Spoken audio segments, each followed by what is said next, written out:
আল্লাহ যখন যা করে বান্দার ভালোর জন্য করে। হয়তো প্রথমের দিকে আমরা সেটা বুঝতে পারি না, কিন্তু সময়ের পরিক্রমায় যখন বাস্তবতা নিয়ে সামনে আসে, দিন শেষে আমরা বলতে বাধ্য হই আসলেই ওই দিন ওই ঘটনাটা হওয়াতে ভালোই হয়েছে।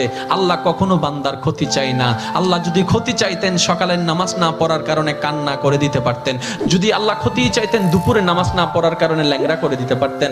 আল্লাহ সেটা চান না। আল্লাহ চাই বান্দার সব সময় ভালো। আর মা তো দেখেন জন্ম দেওয়ার কারণে সন্তানের তো অপরাধ করার পরও মা সন্তানের প্রতি কতই ভালোবাসা, কতই মায়া। বাবার কাছ থেকে সন্তানের পিঠকে বাঁচাই ফেলছে, এরকম হাজারো মা আছে ওই মায়ের জন্য।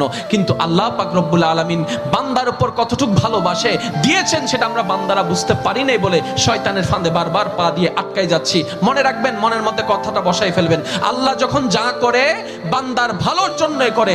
একদিন না একদিন সেই ভালোটা আপনার বিবেকে এবং মনে প্রমাণ হয়ে সামনে চলে আসবে। আমি বুঝাতে চাচ্ছি আমাদের সাথে সবচেয়ে কানেকশন